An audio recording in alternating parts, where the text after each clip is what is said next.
আসসালামু আলাইকুম গাইস, কেমন আছেন সবাই? আশা করি সবাই ভালো আছেন। আলহামদুলিল্লাহ আমি অনেক ভালো আছি। তো আমি এখন বর্তমানে বাংলাদেশের মধ্যে আছি। আজ থেকে 4-5 দিন আগে দুবাইয়ের মধ্যে কিছু ভিসা, ডাইরেক্ট ভিসা বাংলাদেশিদের অ্যাপ্রুভাল হয়েছিল। তো আমি ওই সময় ভিডিও বানাতে পারিনি, কারণ হচ্ছে আমার শরীর খারাপ ছিল, যার ফলে আমি কথা বলতে পারতেছিলাম না। আপনারা হয়তো বা এখনও আমার সুর শুনে বুঝতে পারতেছেন। তো এই জন্য অনেক গ্যাপ গেছে আমার ভিডিওগুলার।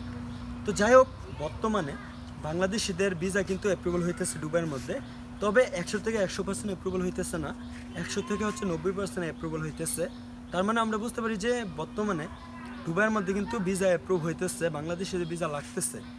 তো আপনারা যারা ভিসা লাগাইতে চাইতেছেন, যারা বাংলাদেশের থেকে দুবাইয়ের মধ্যে যাইতে চাইতেছেন, আপনারা কিন্তু এখন অ্যাপ্লাই করার মোক্ষম সময় আর কি। আপনারা চাইলে এখন অ্যাপ্লাই করতে পারেন, করলে কিন্তু ভিসার অ্যাপ্রুভাল আসতে পারে। 100% কনফার্ম করি না, কারণ আপনারা জানেন যে এখন বর্তমানে কী অবস্থা বাংলাদেশিদের জন্য ভিসার। তো যাই হোক, এখন যেহেতু বাংলাদেশের ভিসা অ্যাপ্রুভ হইতেছে, আপনারা অ্যাপ্লাই করতে পারেন, অ্যাপ্লাই করে দেখতে পারেন। এছাড়া বাংলাদেশি অনেক ভাই দুবাইয়ের মধ্যে ছিলেন, যারা আসলে বিশাল সমস্যার মধ্যে ছিলেন, চাইলেও এক কোম্পানি থেকে অন্য কোম্পানির মধ্যে ট্রান্সফার হতে পারতেছিলেন না। কিছুদিন আগে দুবাই সরকার একটা চান্স দিছিল, দেওয়ার পরে কিন্তু হুট করে বন্ধ করে দিচ্ছে। তো এখন কিন্তু আবার ভিসা কিন্তু লাগতেছে, যার ফলে আপনি কিন্তু টাইপিং সেন্টারের সাথে কথা বলে আপনার ভিসাগুলো ক্যান্সেল করে অন্য কোম্পানির সাথে ভিসাগুলো লাগাতে পারবেন। এখন বর্তমানে আর কি লাগতেছে ভিসা। এছাড়া আমরা জানি যে এটা আগস্ট মাস চলতেছে, সেপ্টেম্বরের 1 তারিখ থেকে সাধারণ ক্ষমার ঘোষণা হবে। তো সাধারণ ক্ষমার আন্ডারে কারা কারা আসবে, আমি এই বিষয় নিয়ে অনেকগুলো ভিডিও আমার ইউটিউব চ্যানেলের মধ্যে দিচ্ছি, আপনারা হয়তো বা দেখছেন।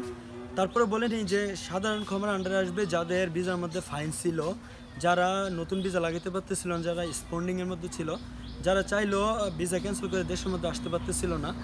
তো তাদের জন্য আসলে সাধারণ ক্ষমাটা অনেক উপকৃত হবে। তারা চাইলে কিন্তু নতুন করে ভিসা লাগাতে পারবে, কোনো ফিস ছাড়াই তারা কিন্তু তাদের ভিসার যত ফাইন ছিল সব কিছু মাফ করতে পারবে। তো আশা করছি বুঝতে পেরেছেন। যদি ভিডিও ভালো লাগে ভিডিওতে লাইক করবেন, কমেন্ট করবেন, সাবস্ক্রাইব করতে ভুলবেন না। আল্লাহ হাফেজ।